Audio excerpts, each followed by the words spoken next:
How y'all doing today? How was your Memorial Day? You go good? Hope so. Well, welcome back to the Spoiled Rotten Movie Review Show. My name is Ross, as some of you may know. And today, we're going to be talking about the Baywatch film. Now, there's some stuff I got to talk about before I begin this episode. This episode was supposed to go on Monday, along with the Pirates episode that I did, which got done just a little bit before the clock and ended up getting up on Sunday at like 11 p.m. But yeah, that review went up and it just barely went up. My internet decided to go entirely crappy that day, and it took me basically all day to upload that video, and yeah, it was not great. It was not great. So I'm just getting to this episode now. It probably will go up Tuesday. You'll probably see it then. But yeah, this was supposed to go up on Sunday, and then just things, life, crappy internet got in the way, and so it's coming up now. And I hope you guys enjoyed this episode, but just to let you know, that is the reason why you have not seen this episode when I said it was going to. I did post a notice on my Twitter if you saw that, but yeah, that is the reason why I'm posting this up very late. So without further ado, guys, let's talk about Baywatch. If you have not seen the film Baywatch, I would not recommend watching this episode before seeing it. I would say go out and watch it if you plan on seeing it, and then listen to this episode. We can talk about spoilers here, but this is a spoiler-filled podcast. We do spoilers every episode, so if you don't want to hear spoilers, just put this in a watch later list. Go see the film and then come back, watch the episode, and we can have a discussion about what we thought about the film, what we liked, what we didn't like, and be good then. But only after you watch the film and only after you've seen it and you know all of it. This film isn't really that big on spoilers. Like, if you saw the trailers, you kind of know what you're getting into here, even plot-wise. So not a lot to spoil, but I figured it's a big summer release, so I should talk about it and give it its full credit here on the podcast. So without further ado, guys, let's get into Baywatch. So the plot of Baywatch here is that Dwayne Johnson's basically the captain of this beach. He's like a captain of this group of lifeguards that protects this beach and keeps it from criminals and whatever might come up on a beach, which is surprisingly a lot more than you would think, considering that it's the job of a lifeguard. It's not that interesting, and that is a joke that is consistent throughout this film, is like that they're lifeguards, but they're doing more than they should. But yeah, they are doing a lot more than they should throughout this entire film, and it's run by Dwayne Johnson, who's trying to look for new recruits because his funding's been cut, and they have a big drug epidemic coming up on the beach. There's drugs being smuggled on the beach. They don't know where it's from. They need new recruits to help them figure out what's going on.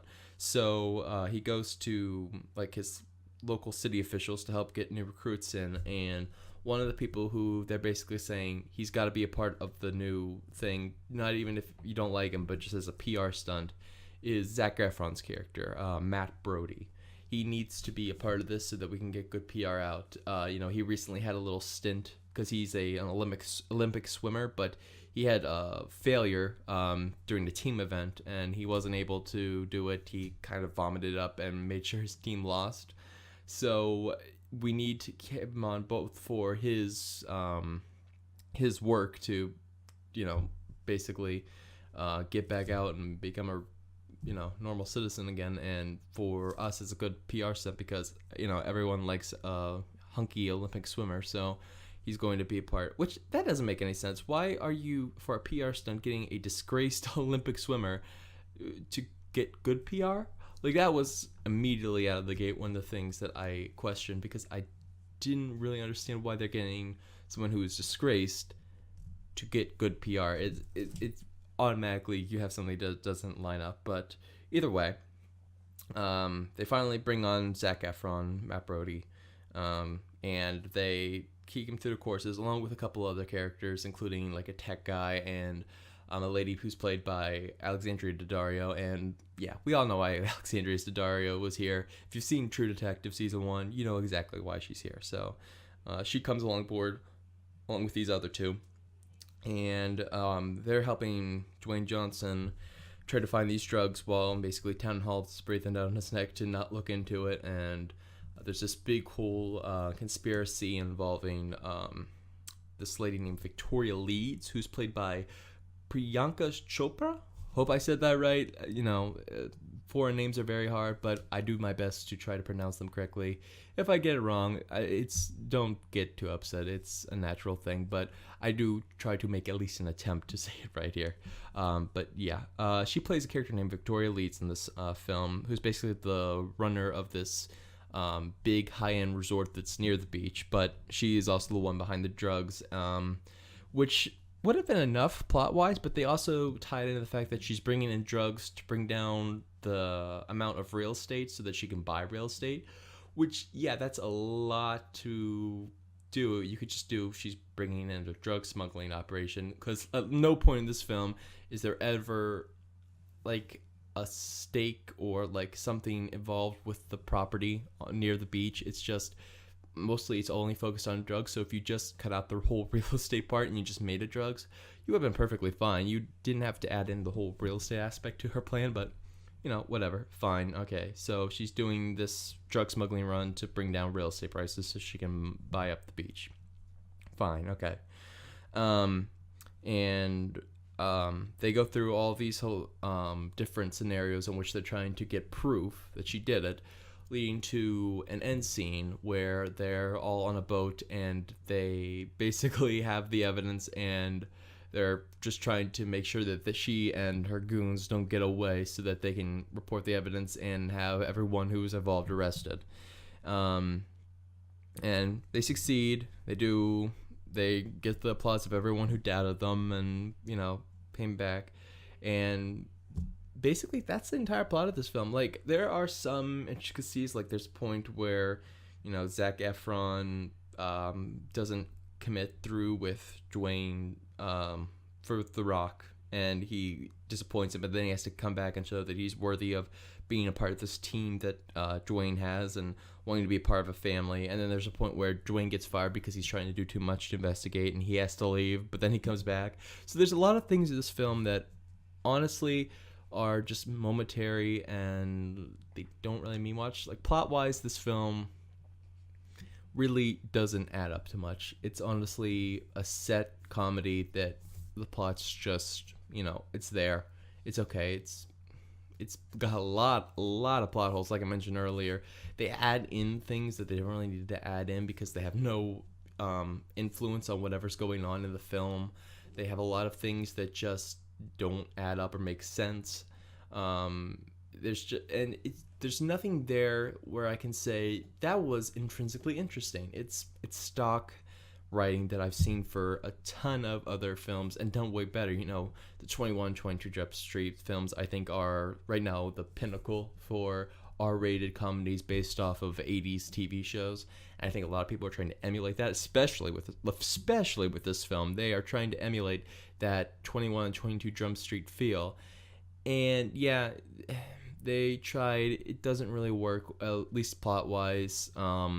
They really are not able to create interesting characters or interesting plot to make me get invested with this film, to make me say, yeah, I would like to see where this plot's going. I know where this plot's going. I've seen it a million times. I don't even know. I said mother. I don't know. But yeah, I've seen it a million times. I know where this is going. They don't throw any, left hooks or any surprises at you. You know what's going to happen in this film. You see it immediately. You know what's going on. But you know what? Comedies don't always need good plot. As long as they have good jokes and good comedians telling them, or at least good actors telling them, you can succeed very much with a comedy, and your plot can be whatever. So, does the comedy succeed? Sometimes, and it depends on who's telling it. Anytime The Rock has a joke or thing, I laugh. But that's not necessarily because the joke is funny. It's because The Rock delivers it in a very funny way, and I like The Rock's comedy and what he does comedically wise. I like his style of comedy.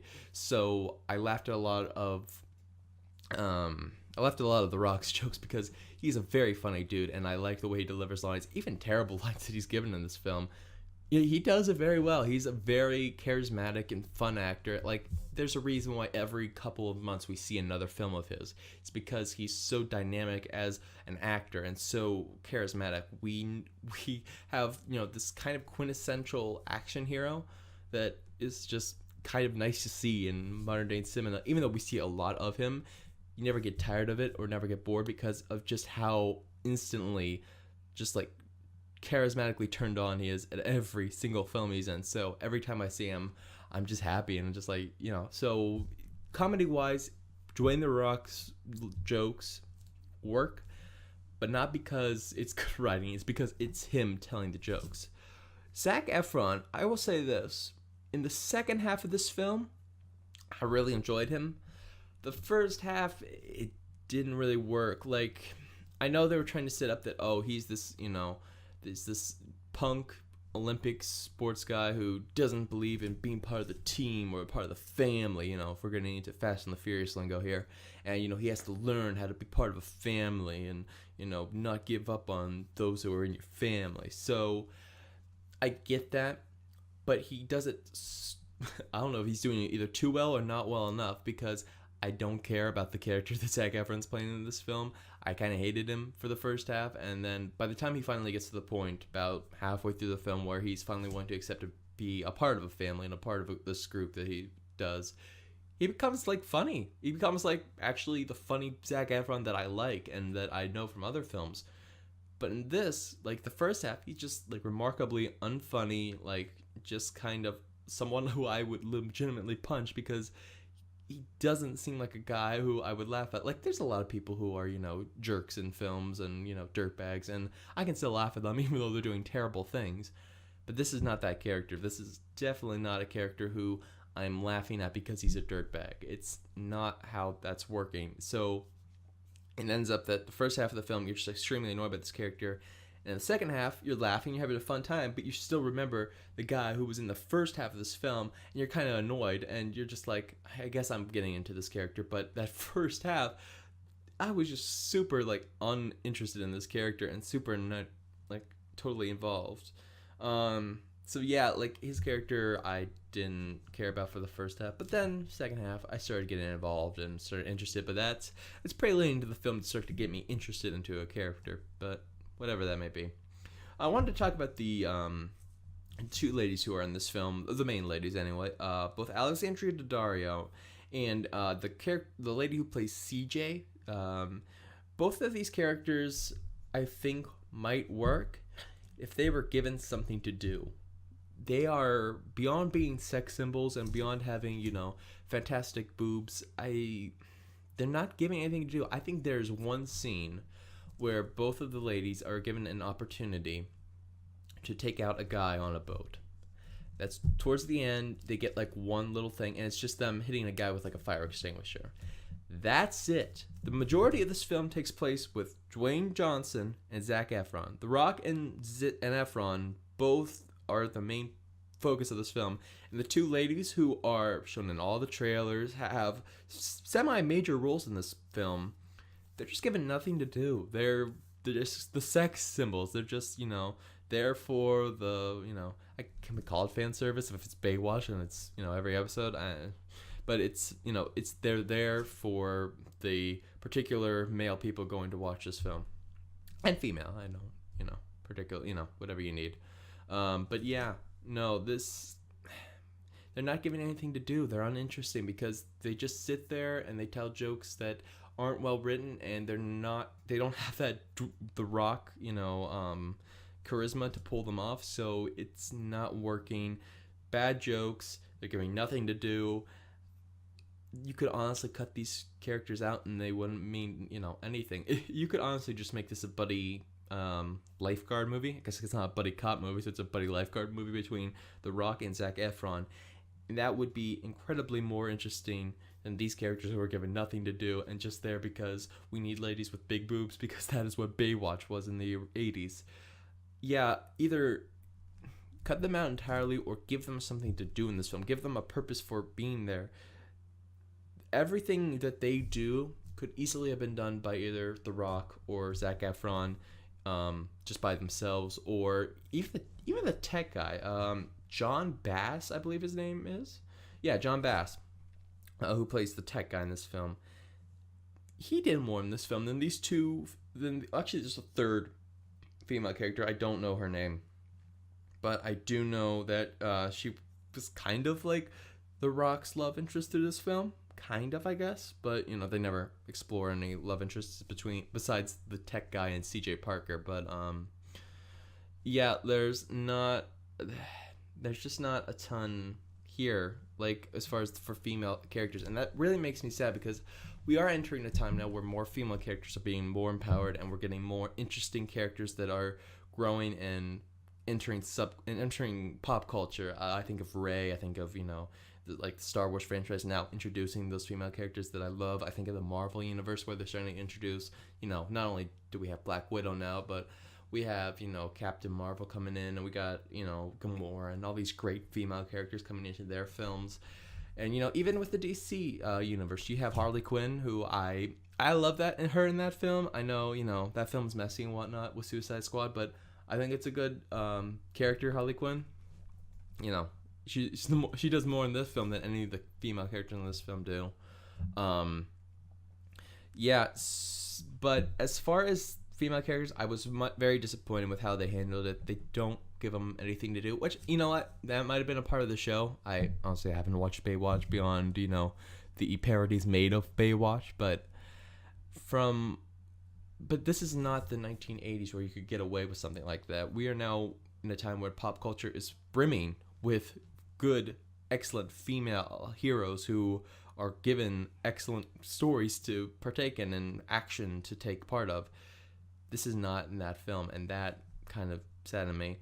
As far as everything else, like direction and like editing, I mean, there's not really anything there. Like, this could have been, directed by a lampstand.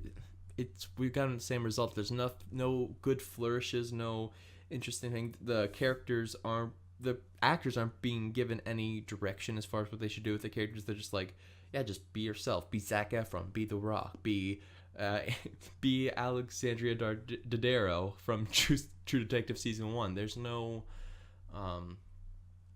thing. I mean, and even if you're going to do an R-rated Baywatch film, you would think, okay, there's going to be a lot of sex jokes, so you're going to see a lot of private parts. You see one guy's penis. That's it. And if you're doing an R-rated Baywatch film, I would think that would be the last thing you would see. Maybe. I don't know. Maybe you show that in there, but I would think that would be the last private part you would show in an R-rated Baywatch film. There's so many just like weird missed opportunities in this film that I don't honestly get, and I don't understand why they just like they drop the ball on those sort of things, because there's a lot of good things you can do with a Baywatch film. The only things they really copied on was the running in slow motion joke. They did a few good jokes with that, I thought, and they have a few good interactions between Zac Efron and The Rock, which were something I think you need to hit on for this film to work, especially the way they set it up. That you need a good chemistry between those two. If those are the only two who are going to do anything with this film, you need those two to work together. And I thought, once I actually liked Zac Efron's character, I thought they worked well together. But yeah, no, just a lot of disappointments, a lot of just jokes I thought they could do or would be interesting to do, but they entirely skip out on or just completely botch. So I think that if you are going to see this film, and you probably already have if you're listening to this, but if you are still planning on to go see this, because I haven't really given much away. There's not a lot to give away. The only spoiler is that David Hasselhoff and Pamela Anderson show up. David Hasselhoff has a good cameo, I would say. I liked his cameo in this film. It was a nice little thing where he shows up at a sprint to talk to The Rock about being what a lifeguard really means, which I thought was a funny thing. And then Pam Anderson just comes in at the end for no pointless reason. Pam Anderson's character in this film literally shows up for 5 seconds. It could have been anyone.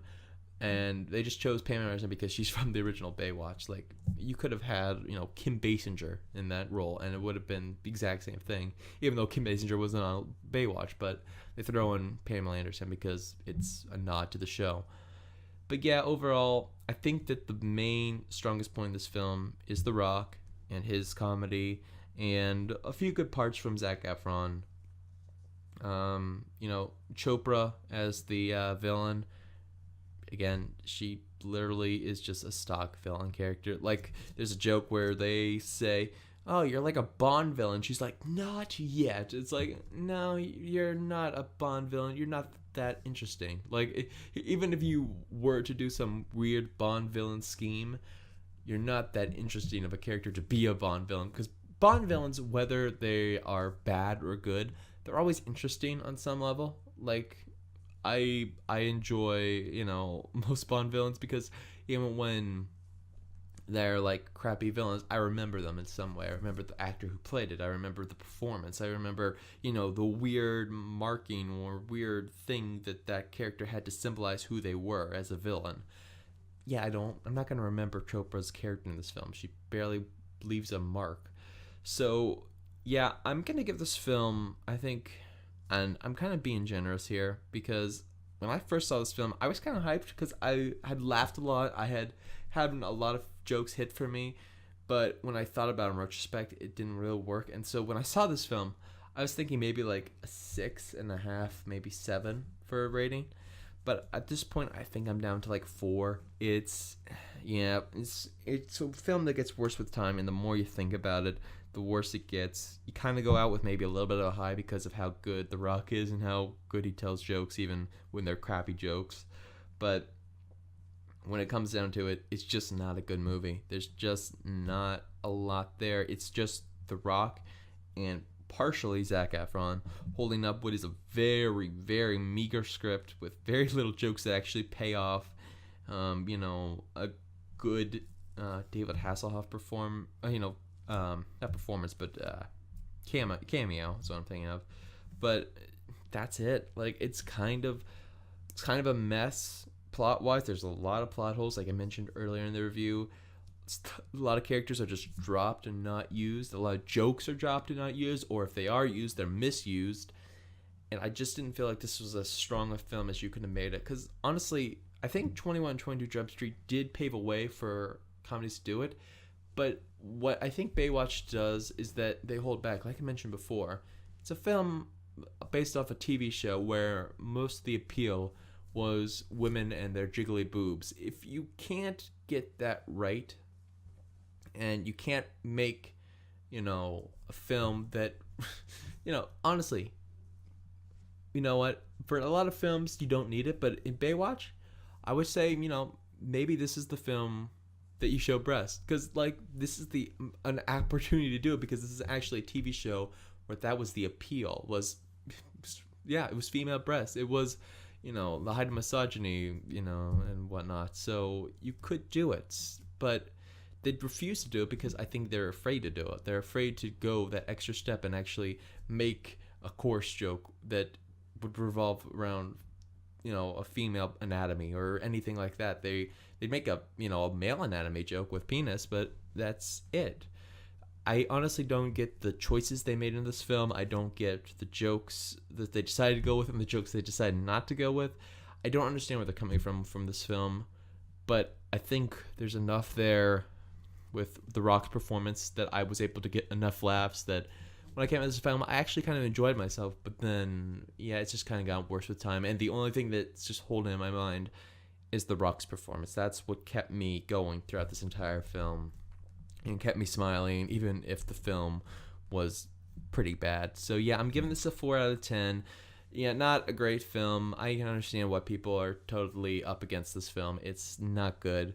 But if you liked it, please let me know in the comments below what you thought of it. And I'm always interested to hear other people's thoughts on this and opinions.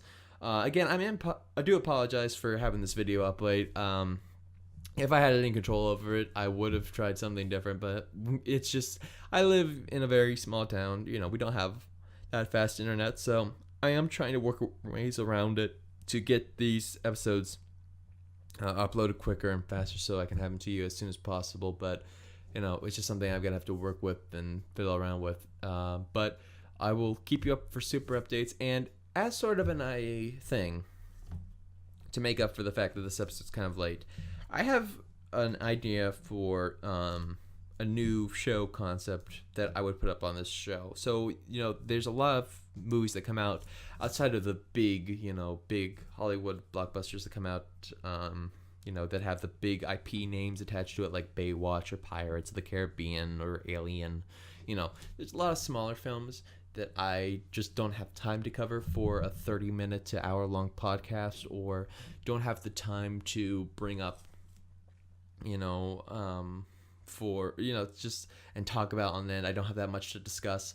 Baywatch is kind of a stretch, but I figure it's a big comedy, and even though it did bomb at the box office, it is a name that people recognize, that people know, so I figured I would talk about it longer. But there's some stuff that's just not big enough for me to talk about here, but I do want to talk about films, even the ones that I can't discuss for 30 minutes on end. So what I've decided to do, and I'm going to put up reviews for other films in a 3 to 7 minute, maybe if it's long enough, maybe a 10-minute reviews that are just short, little, brief reviews on films that I don't cover here on the podcast. And the name of it's going to be Snippets. And Snippets is just going to be the short little reviews, like you generally see. Like if you've ever watched Jeremy Jahns or Chris Stuckman, you know the type of review I'm talking about, where it's short, it's brief, you just get it all out in like a 6 to 10-minute thing. I might be shorter than that, but around that same time frame is what I'm looking for these reviews. And that'll just let me talk about more films. Let me talk about indie films, which I am big into. I love indie films, so it gives me an avenue to talk about it when I don't have a chance and I have these big summer blockbusters to talk about. It saves on editing, so I don't have to constantly make 5 or 6 30-minute episodes. I can just do a 5-minute episode, put it up, and still be able to talk about a film that I wanted to talk about before.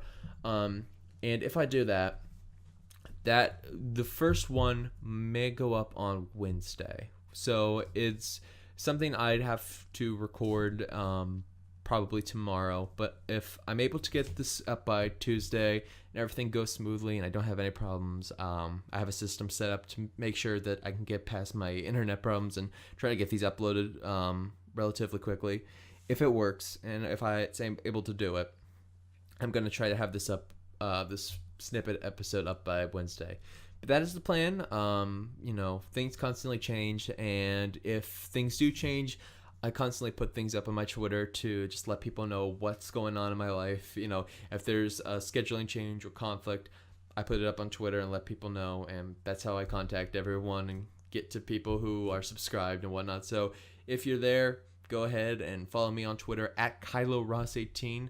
I'll have a link in the description below with my little thing. But yeah, that's it, guys. Thank you so much for coming to this episode. I enjoy making these, and I can't wait to start doing more of these. I'm probably going to go to 1 now.